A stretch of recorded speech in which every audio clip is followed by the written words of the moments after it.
Quero saudar você que me acompanha no Santo do Dia. Hoje, dia 4 de outubro, a igreja celebra a memória litúrgica do grande São Francisco de Assis. São Francisco de Assis, ele nasceu em Assis, na Itália, em 1182. Era filho de Pedro Bernardone, que era um rico comerciante, e de Pia, de família nobre da Provença. Na juventude, Francisco era muito rico e esbanjava dinheiro com ostentações. Porém, os negócios de seu pai não lhe despertaram interesse, muito menos os estudos. O que ele queria mesmo era se divertir. Na juventude de Francisco, por volta dos seus 20 anos, uma guerra começou entre as cidades italianas chamadas de Perugia e Assis. Ele queria combater em Spoleto, entre Assis e Roma, mas caiu enfermo. Durante a doença, Francisco ouviu uma voz sobrenatural. Esta lhe dizia para ele servir ao amor e ao servo. Pouco a pouco, com muita oração, Francisco sentiu em seu coração a necessidade de vender seus bens e comprar a pérola preciosa, sobre a qual ele lera no Evangelho. Certa vez, ao encontrar um leproso, apesar da repulsa natural, ele venceu sua vontade e beijou o doente. Foi um gesto movido pelo Espírito Santo. A partir desse momento, ele passou a fazer visitas e a servir aos doentes que se encontravam, nos hospitais. Aos pobres, presenteava com suas próprias roupas e também com o dinheiro que tivesse no momento. Num dia simples, mas muito especial, no momento em que Francisco rezava sozinho na igreja de São Damião, em Assis, ele sentiu que o crucifixo falava com ele, repetindo por 3 vezes a frase que ficou famosa: Francisco, reconstrua a minha casa, pois olhas que está em ruínas. O santo vendeu tudo o que tinha e levou o dinheiro ao padre da igreja de São Damião e pediu a permissão para viver com ele. Francisco tinha 25 anos. Pedro Bernardone, ao saber que o seu filho tinha feito, foi buscá-lo indignado, levou-o para casa, bateu nele e o acorrentou pelos pés. A mãe, porém, o libertou na ausência do marido e o jovem retornou a São Damião. Seu pai foi de novo buscá-lo. Mandou que ele voltasse para casa ou que renunciasse à sua herança. Francisco, então, renunciou a toda herança e disse: as roupas que eu levo pertencem também ao meu pai.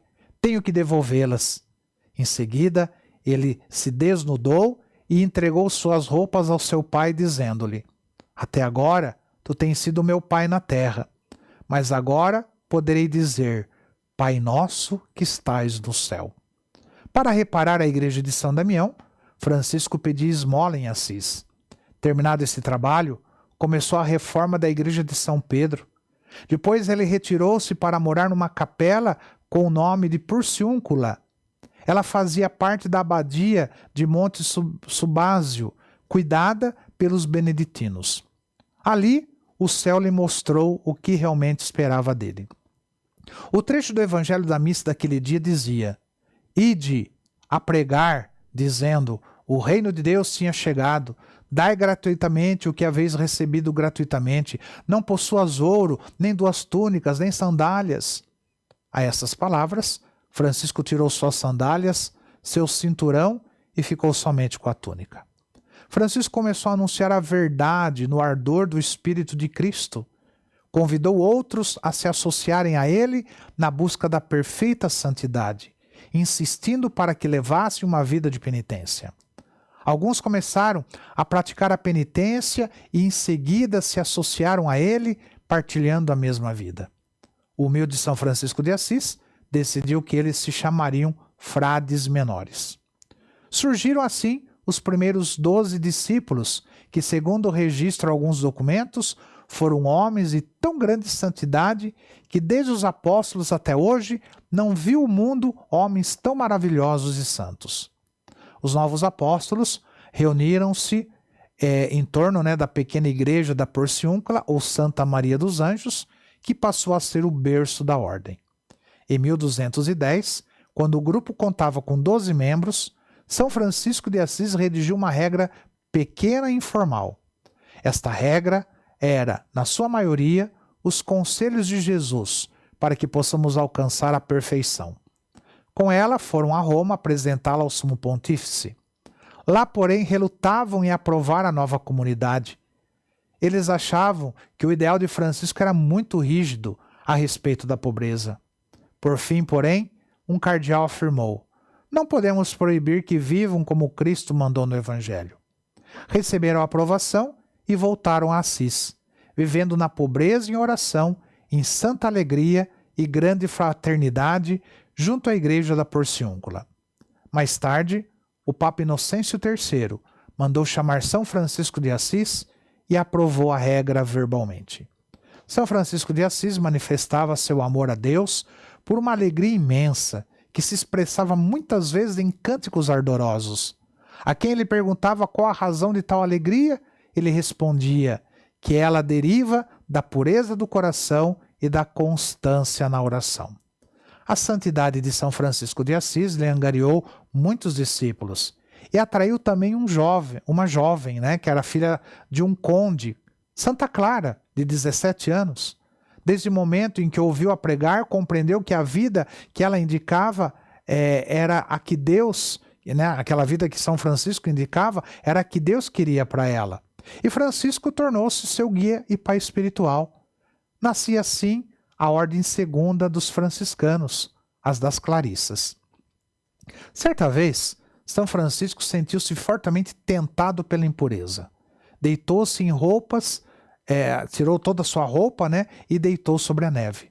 Outra vez, num momento de tentação ainda mais violenta, ele rolou sobre os espinhos para não pecar e vencer suas inclinações carnais.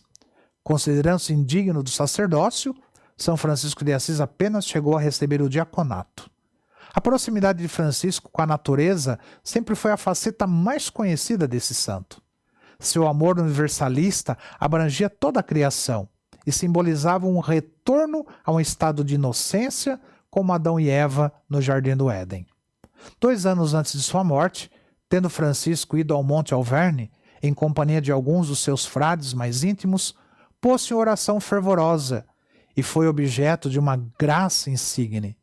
Na figura de um serafim, de 6 asas, apareceu-lhe Nosso Senhor crucificado, que depois de entreter-se com ele em doce colóquio, partiu, deixando-lhe impressos no corpo os sagrados estigmas da paixão.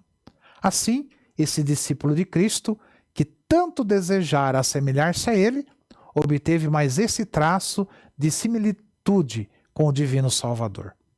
No verão de 1825, Francisco esteve tão enfermo que o cardeal Ugolino e o irmão Elias o levaram ao médico do Papa em Rete. São Francisco de Assis perguntou a verdade e lhe disseram que lhe restava apenas umas semanas de vida. "Bem-vinda, irmã morte!" exclamou São Francisco. Em seguida pediu para ser levado à Porciúncula. Morreu no dia 3 de outubro de 1226, com menos de 45 anos, depois de escutar a leitura da paixão do Senhor. Ele queria ser sepultado no cemitério dos criminosos, mas seus irmãos o levaram em solene procissão à igreja de São Jorge, em Assis. Ali esteve depositado até 2 anos depois da canonização. Em 1230, foi secretamente trasladado à grande basílica construída pelo irmão Elias. Ele foi canonizado apenas 2 anos depois da sua morte, em 1228, pelo Papa Gregório IX. São Francisco de Assis, rogai por nós. Que o Senhor te abençoe, em nome do Pai, do Filho e do Espírito Santo. Amém.